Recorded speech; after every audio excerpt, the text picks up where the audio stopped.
grid system. The Chamber wants to upgrade the rolling stock on the flyer as well as the reintroduction of seat booking facilities. Submission also calls for the full restoration of catering services during the 2-hour trip. The train would be pulled by diesel-electric locomotives instead of the original steam locos.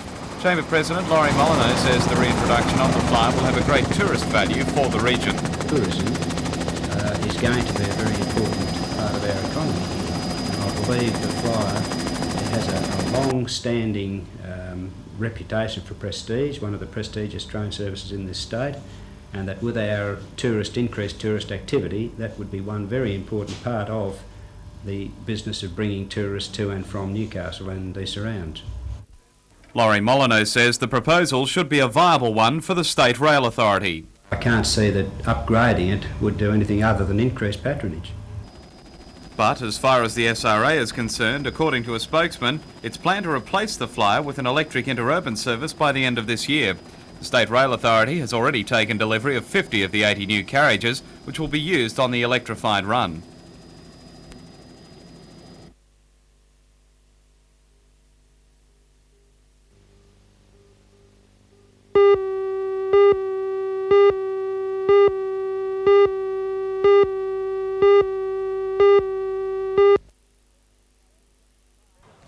The Cessnock Goannas in black and gold ran rampant from the outset and had rattled up 26 points by the break with some excellent free running, admittedly through defence that was hardly test class. Maitland, though, had crossed the line, albeit only once, and that was the only try Cessnock has conceded this season so far. In the second half, the big experienced pack from the wine country just toyed with the opposition and added 36 points. If there was a best player, as they all played well, it was Mick Schofield, last year's NBNJ's Player of the Year, who showed kicking skills to go round the corner in style for 10 from 11 from all parts of the ground. The Goannas are rolling, and it will take a good team to slow them down. Goodness.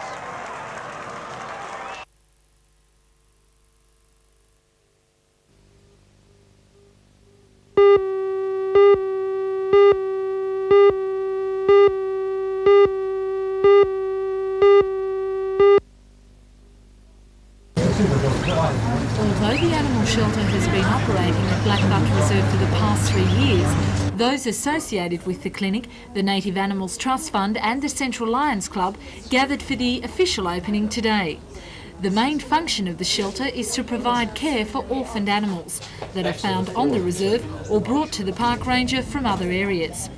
Complete with a humi crib and a heated waterbed, the animals are cared for and nurtured back to health. A unique rehabilitation idea is the buddy system, where young wallabies and kangaroos learn survival skills from each other. The shelter is a much needed service, as Ray Raisback explains. Since I first moved into the home here, we have had 792 kangaroos alone that have been brought to us, so that's one a week, without fail. After the animals have been cared for at the shelter, they're released or sent to other zoos or sanctuaries.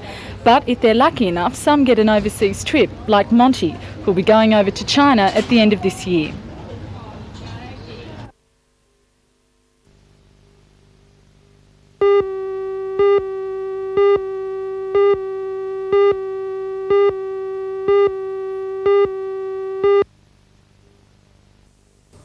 Fell off the chair when he said Greg Douglas and his wife Judith live in a housing commission unit with only unemployment benefits to rely on.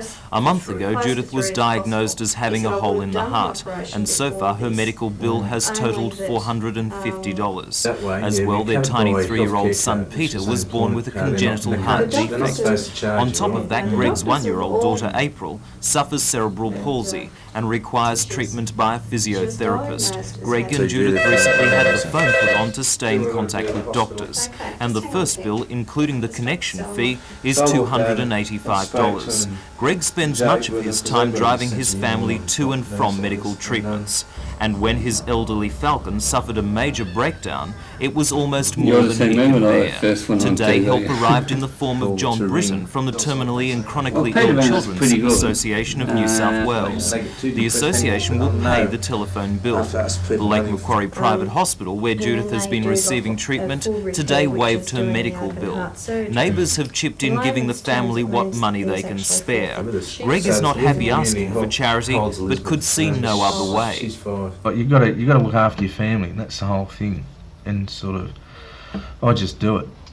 It's just a thing now where I said to the guy, I'm past crying over my children. That it's just cold, solid facts of doing what you do for your loved ones, and that's it, you know.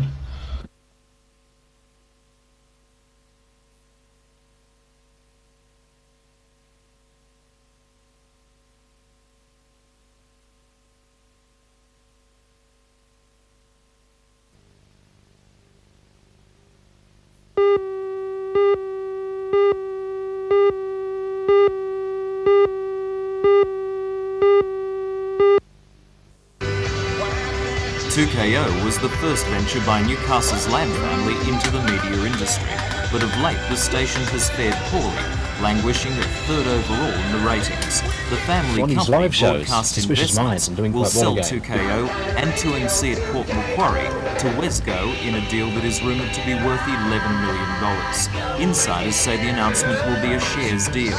In return for 2KO and 2MC, the Lambs will receive shares in Wesgo, thereby becoming part of the rapidly growing radio network.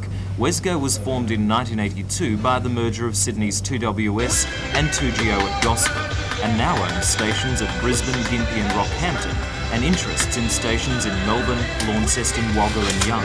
The Lambs will reap the benefits of the network while handing over the running of That's entertainment. Entertainment this week. Last month, the Lambs sold 2UE in Sydney to Kerry Packer.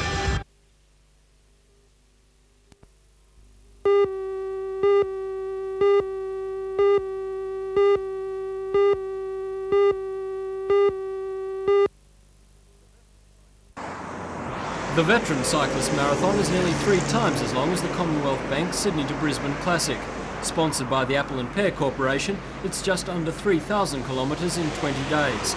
From the apple country of Tasmania's Huon Valley, through the orchard country of Victoria and New South Wales, and winding up in Brisbane. The field of 17 veteran cyclists from 52 to 70 years of age is just over the halfway mark and reached Newcastle late this afternoon. Fittingly, the first man home today was 57-year-old Novocastrian Jim Hewitt, a 1948 representative for Ireland in the World Amateur Road title. He's running 7th in the 52 to 59-year-old class overall, and Newcastle is also represented in the over 60s by New Lambton cyclist Jack Probst. 6 riders have dropped out along the way, including Newcastle's Bob Kerwood, who hit a dog in Tasmania and was hospitalised with a broken thigh. Former national champion 61-year-old Victorian Cecil Cripps is the race organiser. Well, it's been very tough, Matt. You know, some of the stages were horrendous. The Albury to Batlow stage, we had extremely cold weather. We had to be prized off our bikes because you were just absolutely frozen. And in Tasmania, we had headwinds galore. It was really tough. But they come up next morning, these fellows. They're bright as buttons, you know, and that's indicative of their fitness. They've got pulse rates of 50 to 53 beats a minute, and that's far better than the average person of their age.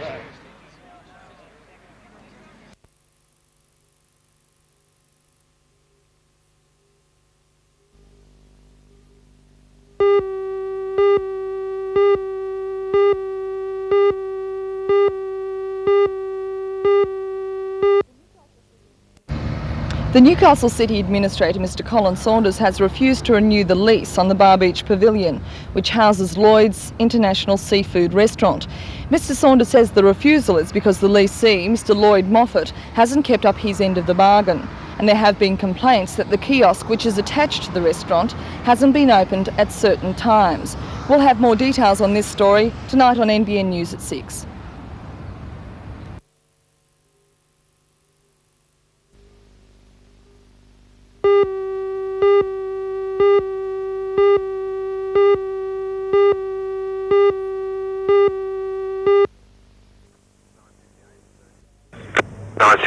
Soon. Fire and ambulance units, police, the State Emergency Service, ambulance paramedics and volunteer rescue teams were called to this cold storage company in West Gosford. The exercise simulated an explosion, fire and toxic gas leak in the plant room of the factory. 20 workers, all with varying injuries, took the parts of the victims, while umpires and referees assessed the performance of each participating rescue service. Firemen, donning breathing apparatus and protective suits, were first on the scene. They controlled the fire and gas leak. After injuries were assessed, they carried the patients to waiting ambulance officers. Patients were then treated on the scene and taken to Gosford Hospital. Ambulance paramedic Pat Kennedy says the performances in the exercise will be thoroughly examined. Any improvements to technique will be made.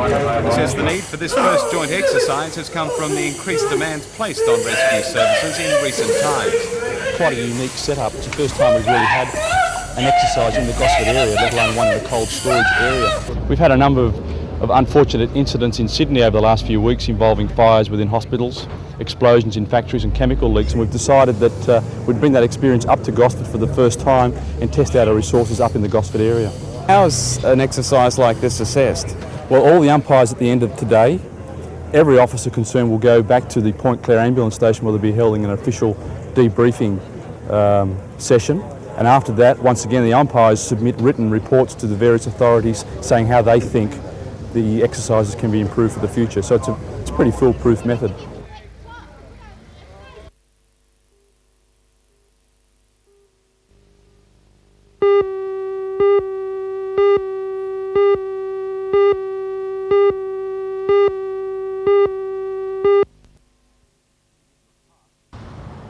In the past, the Newcastle Water Police Station has been staffed by 7 men, working 2 to a shift between 7 in the morning and 11 at night. As of last Sunday, the police are only on the premises between 8:30 a.m. and 5 p.m. For after-hours emergencies, water police are called from home. Under the new arrangements, only 3 men work as water police full-time. The other 4 spend most of their time working with the rescue squad. So far, there have been few complaints about the changes. It seems most police agree that the water police did not need all its manpower. While the rescue squad receives an average of 3 call-outs a day, the water police has been known to go for days or even weeks without a call. The service to the public is paramount at all times, and by reason of a shortage of trained operators of the rescue squad, we're obliged to devote some of the units from those trained units from the water police to the rescue squad to assist them at that section. Has the public anything to fear in terms of its safety on the water now? None whatsoever. I would say that we are as devoted as ever we were to the public requirement. Inspector Brown stresses that the changes will make no difference to the speed with which water police respond to emergencies. Even under the old roster, they still had to wait for a 3rd officer to be called from home before they could put to sea. The changes are part of an extensive reorganisation of police manpower. For example, the department looks likely to use public servants to do more of the paperwork, freeing an estimated 450 more police officers in New South Wales for general duties.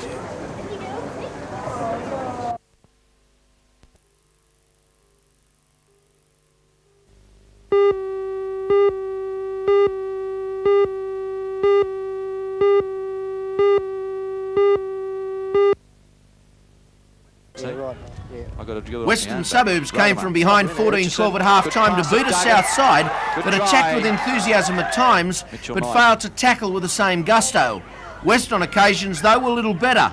Even though the weather has cooled, both sides looked short of full match condition in the second half.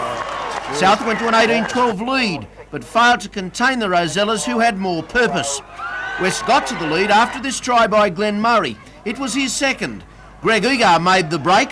No one wanted to tackle him. The speed of Mitchell Knight got Murray into the clear with the South defence gone.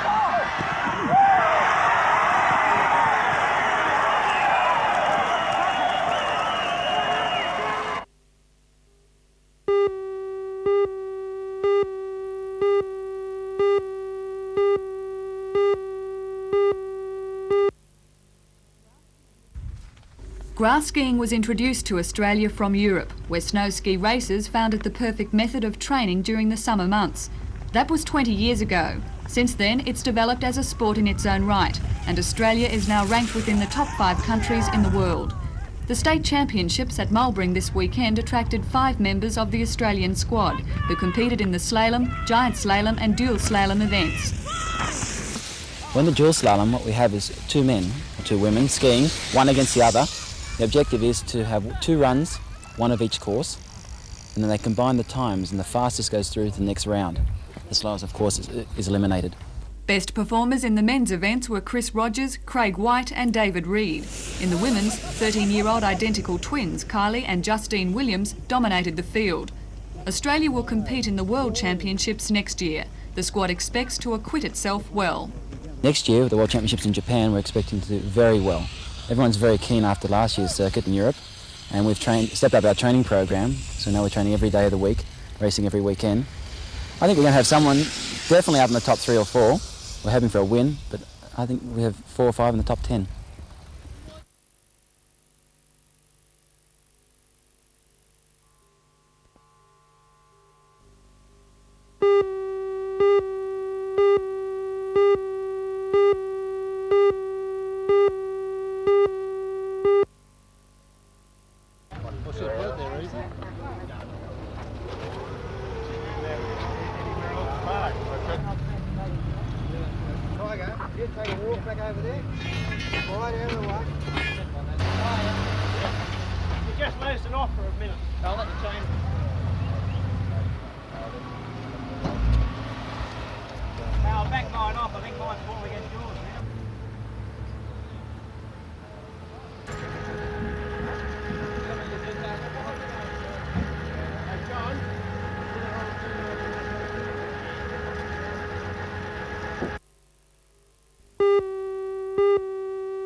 The quarter-final match between Manly and St George in the midweek knockout competition will commence at 7:30.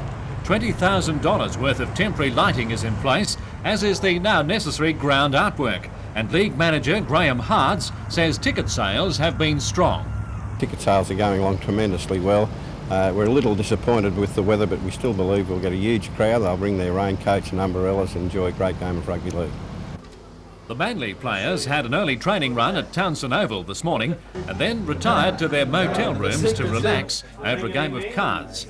Captain Paul Borton was there, sporting his broken arm suffered in last weekend's game. However, coach Bob Fulton is confident his team is intact. Paul's a very hard player to replace, not only as you just said as being our captain, but also he's such an inspirational player, and he's been captaining the side very well this year. But we've got a capable replacement in Chris Close, who comes into the centres, and Noel Clewell moves from the centres to the second row and also takes over the captaincy. St George, on the other hand, arrived in town only late this afternoon, with coach Roy Masters confident his boys will prove tonight that they are back in form after a slow start to the season. I suppose to determine whether we're going to be consistently good from here on in, we need a good showing tonight. And just how do you feel about the game? You haven't arrived in town until very late, so no chance for a look at the ground or a run? No, well, we haven't got the great opportunities that the Silvertails have got. They came up the day before. Well, this is certainly a big match for Newcastle. Do you see it as being a close one? Oh yeah, most certainly will be. Any side, any 2 teams from Sydney now, when they play, and particularly 4-quarter football, there's never much in it. League manager Graham Hards describes tonight's big clash between the 2 Sydney Glamour sides as the biggest football event in Newcastle for many years. Well, I'm delighted for the supporters of rugby league in Newcastle that they're given the opportunity to see 2 really top rugby league teams playing. And this is brought about, of course, by the sponsors of the Cup, National Panasonic, and they've in their wisdom decided to bring it to Newcastle, and I'm sure the people of Newcastle appreciate that. Would it be one of the biggest games here ever?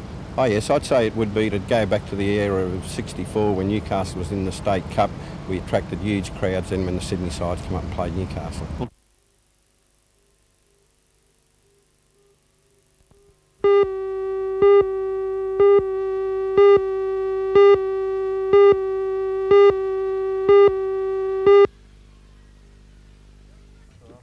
The show is the major one of its type in the Hunter and carries an A-grade classification. Points from the competition go towards determining the National Roll of Merit, the highest award for Arabian horses in the country. The competition is run over 2 days, with today's judging involving specific characteristics of the horses, including breed and temperament. To Tomorrow, the judging will involve the more colourful dressage, costume and performance events. Chairman of the Arabian Horse Society of Australia, Peter Pond, says on both days the judges can fully assess the quality of each horse. On the 2 different days they're looking for different things. On the first day they're looking at the animals by themselves, just as horses standing without saddles and bridles or people on them, and they're looking at conformation and breed type, and they're assessing one horse against another in relation to that and soundness. On the second day you're taking in the performance of the animal doing certain manoeuvres in particular class specifications. So there is a big difference between judging a halter horse or an in-hand horse and one that is under saddle in various types of events.